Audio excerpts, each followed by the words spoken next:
Welcome to the Business Spotlight podcast. My name is Kay Cote, and I'm your host of the show today. Today, I have Todd Roundtree, CEO of Austin American Technology, as my guest.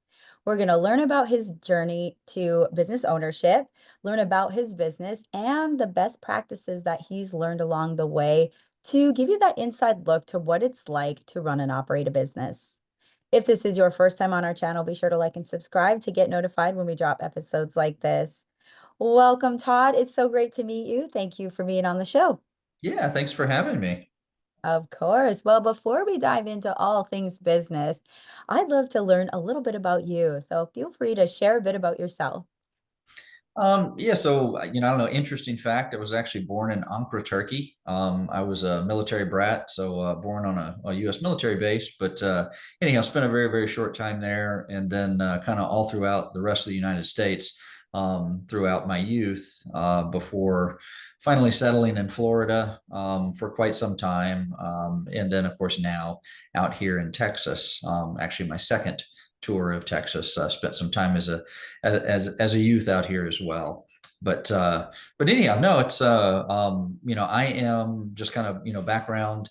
I have my degree is in business administration. I've spent most of my career in sales. That's kind of how I started over here at Austin American Technology. Came in as their global sales manager, but kind of progressed, invested, and this is kind of got me to where I am today. Well, that's incredible. Well, exciting to hear that you're able to, go full force now into business. And so I'd like to dive in a little deeper. Share a little bit about why you went the entrepreneurship route. I'd have to say for me that was really more opportunity that kind of begat that rather than choice.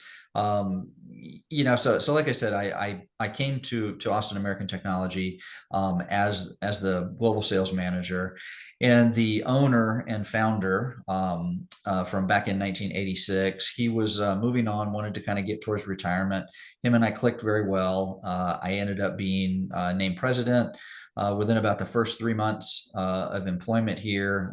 We are a very small company, but anyhow, kind of made that graduation fairly quickly. Worked side by side with the founder for the next year before he kind of really did begin to transition towards his retirement. And I've kind of, been able to run it, since then, but then was also afforded the opportunity to invest, actually buy out some of the other shareholders. So I did that. And now I'm, really between the original founder and myself, we're the two largest shareholders in the company.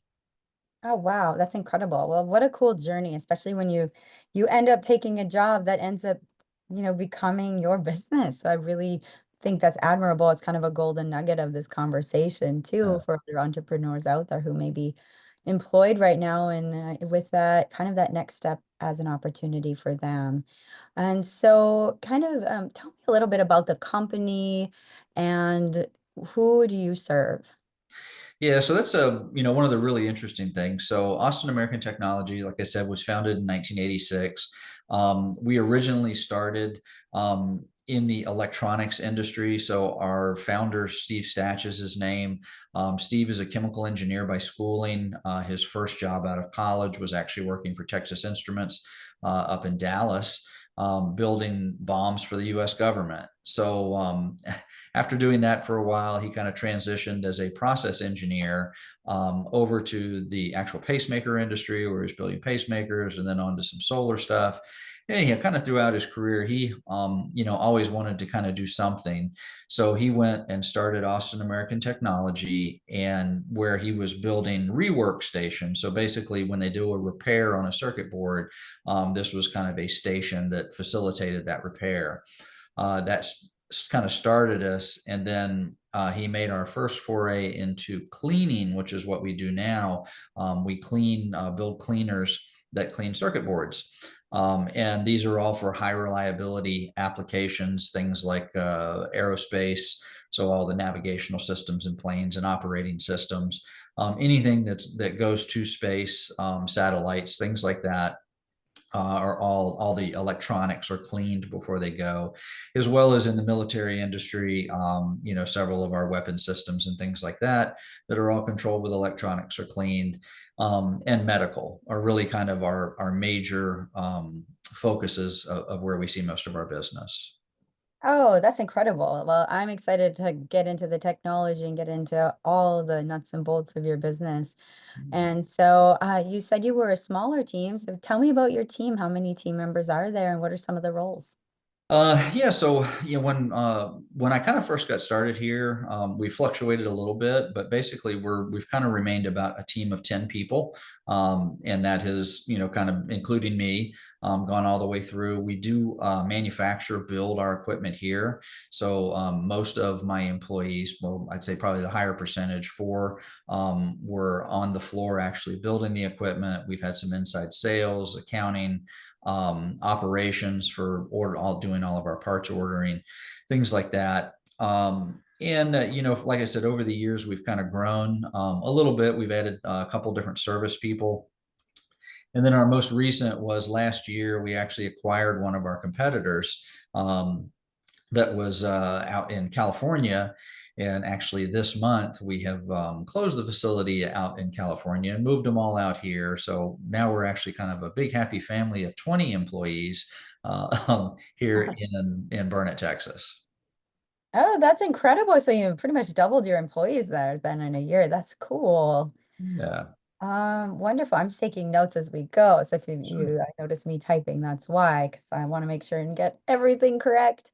As you're going in business now, what, how are you reaching your clients? Like, I love to get into the marketing. Are you having to really market, or what does that look like for you? Yes, that's a really interesting question because I always kind of consider our industry or our business very unique. We have several about 34 independent sales reps throughout the United States, and then we have another 17 distributors throughout the rest of the world. All of those are obviously kind of operating independently from us, but so we rely on them a lot to kind of generate our leads.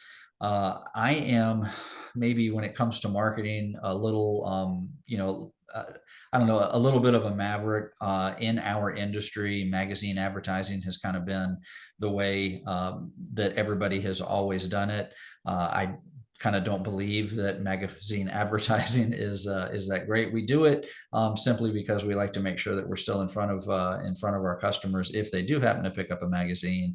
But I really try to transition more towards online marketing, trying to reach our customers that way. One of the things that worked the most, I actually hired a sales manager that had a lot of marketing background about 4 years ago. He did leave us about a year ago, but in his 3-year tenure here, he did a wonderful job of kind of getting us set up, doing short marketing videos, usually 4 or 5 minutes, just kind of conversations, but a way to kind of touch on what was going on. We were able to get a lot of that out, as far as social media, and that actually did at least got us known. I can't really say that it generated sales. That's been the kind of very difficult metric that we have had such a hard time with in marketing in our industry. Is these are usually very long, drawn out sales processes, sometimes years to actually get something done. So it's very difficult to kind of track exactly what's working. But I think our biggest success, or at least measurement of success, as long as people are talking about us, and that means we must be somehow staying in front of them. Definitely. Well, that leads me right into my next question, which is about your competition. Would you say there's other competitors out there currently, and what are some of the things that set you apart?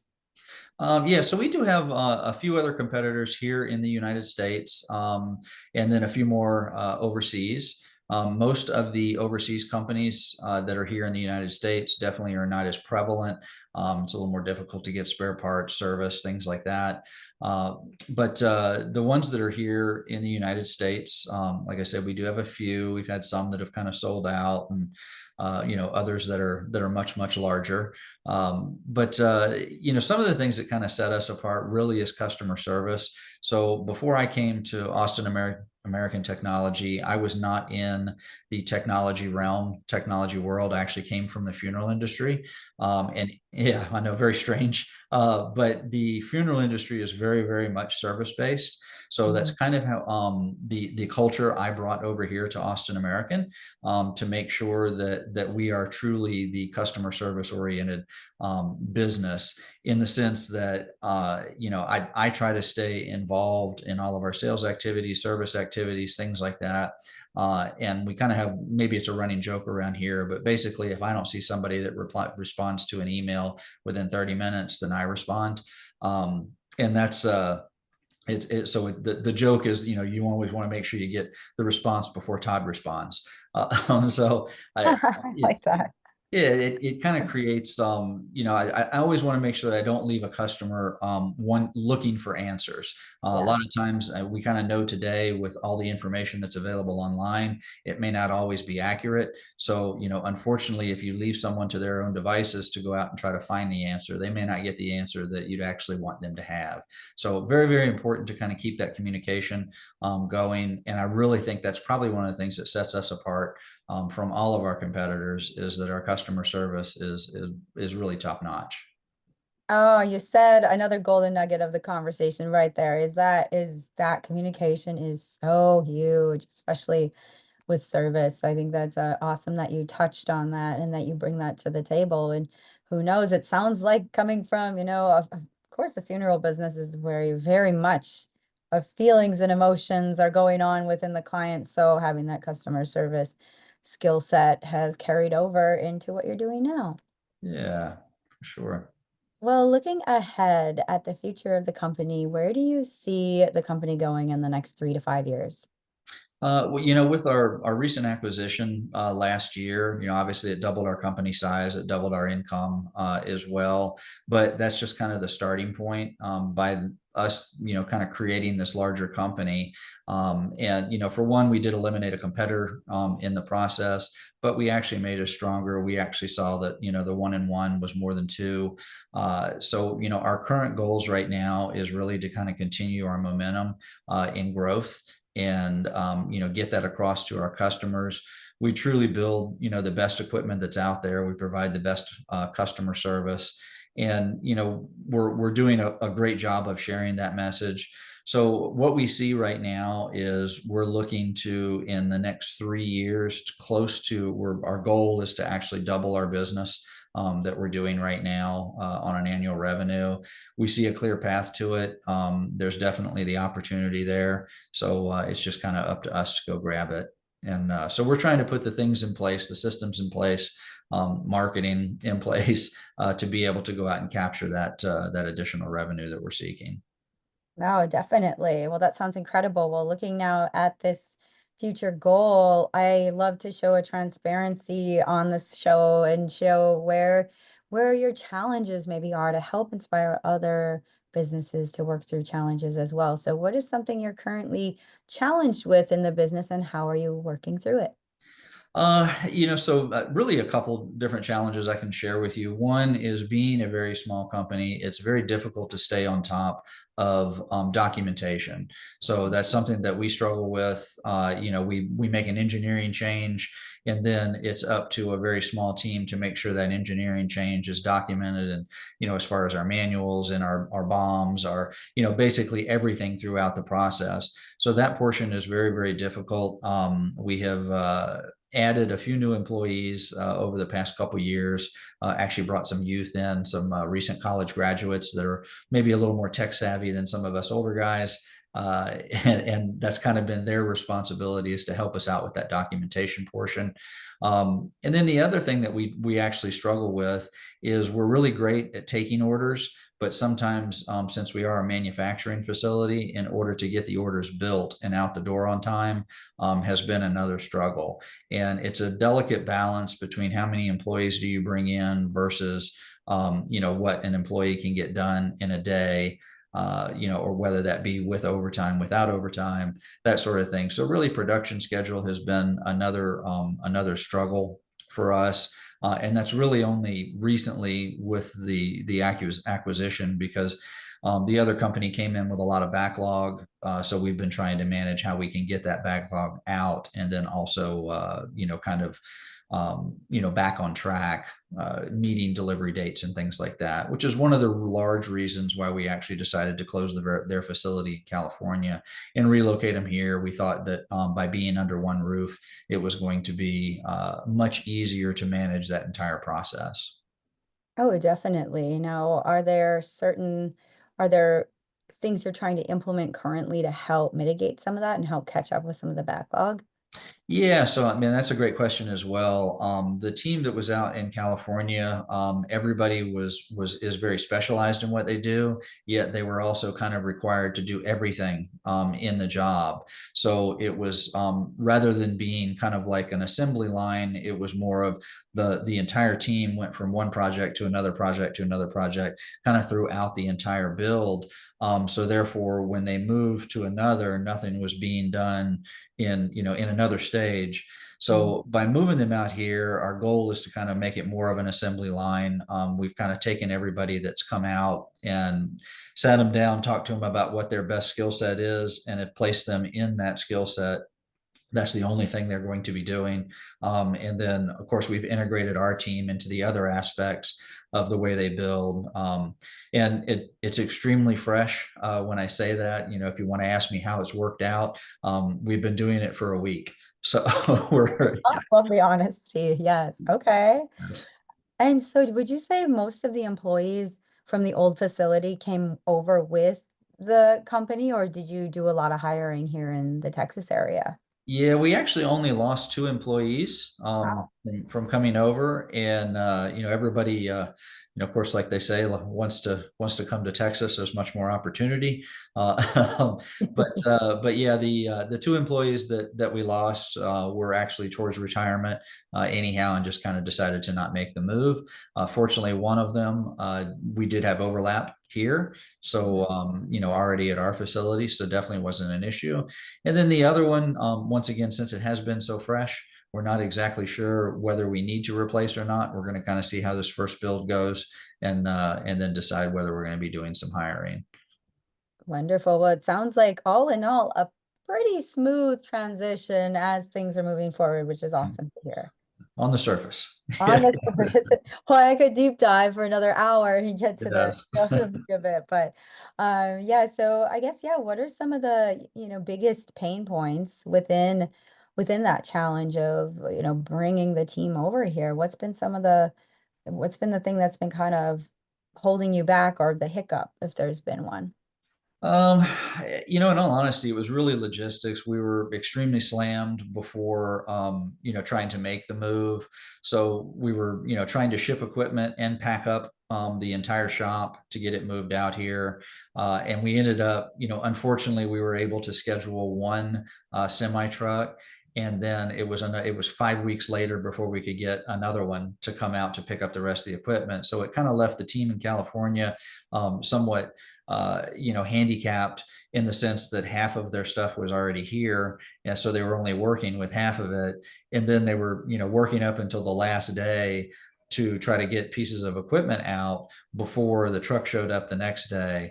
So it was really timing and logistics was kind of our biggest hurdle in trying to get them here.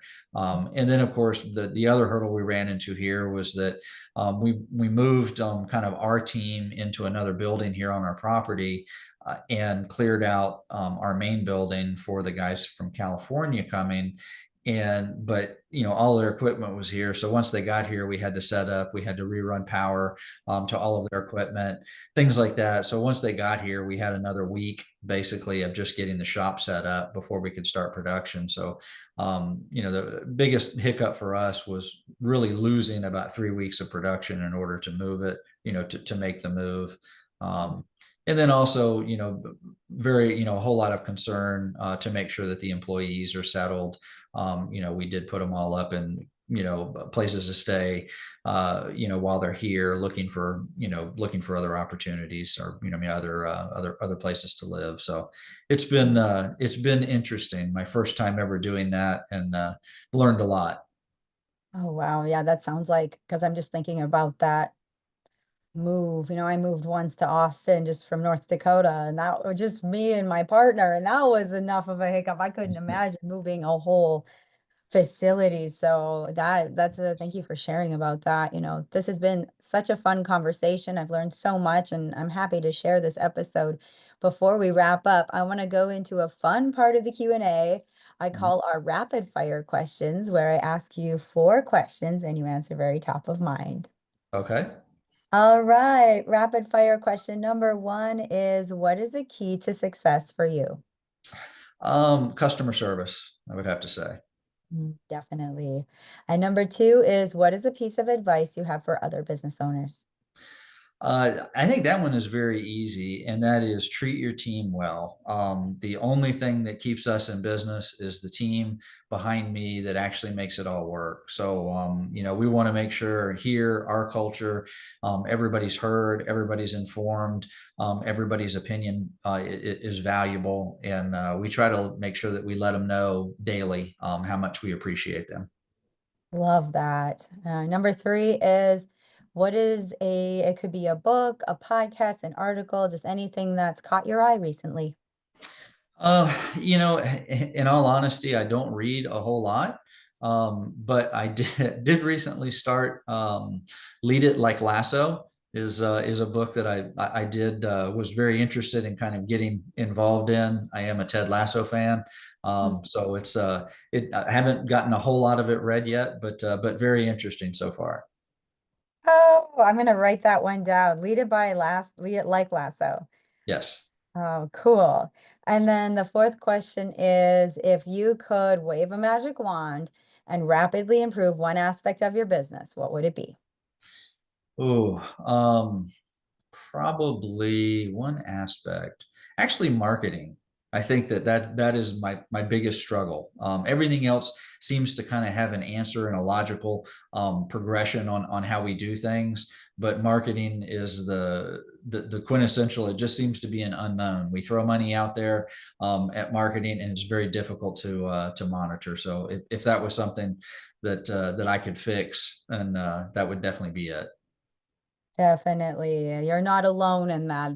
Marketing is such an interesting phenomenon to do. So, well, thank you for answering those rapid fires. Before we get to our final question, let's help you out with marketing right now.